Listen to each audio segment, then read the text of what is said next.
Hey, I'm Andrew Dash for Audioholics. Ever since the recent introduction of the Audioholics Subwoofer room size rating protocol, we've had subwoofers on the mind. Measuring, listening, measuring again, pretty much becoming excellent at identifying the good ones. And this is a good one.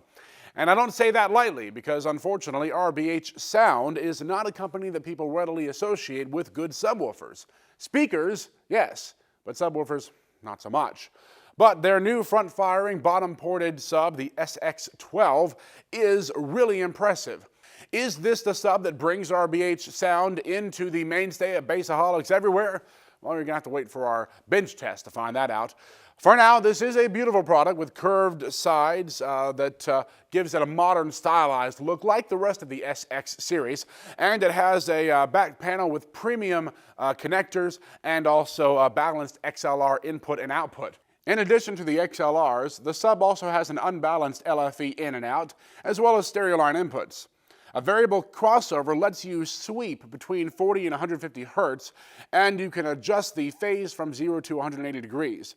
The sub works in either on or auto mode, where it senses inputs and turns itself on. There are no speaker-level inputs or outputs, which is an indicator that RBH doesn't really want you pairing this sub with satellite speakers. And we'd have to agree, because when you get a sub like this, it's best to mate it with something higher end so that you take advantage of its performance.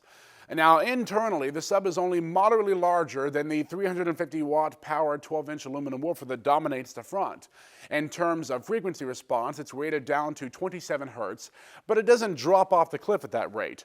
That's because RBH Sound is conservative in their measurements, meaning that they don't have that artificially low tuning that causes distortion and bottoming out. The important thing to take away from this is that the cabinet size is small in relation to the driver size. So what RBH has done here in terms of output is really impressive. The cabinet feels solid when you rap on it, indicating that it is well built. Now, we did confirm that inside there are a pair of top-to-bottom side braces, as well as dampening material on the side and top. The plastic port, which is flared both inside and out, runs up along the center of the sub, nearly to the top of the enclosure.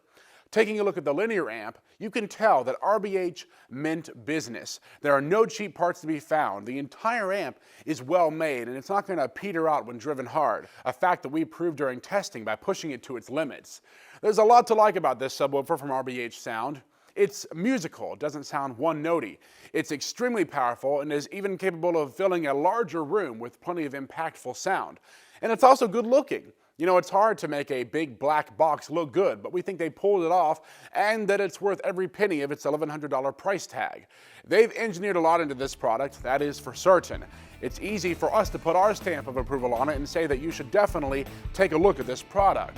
And who knows, maybe from this point on, the name RBH Sound will be popping up more when people strike up conversations about great subwoofers.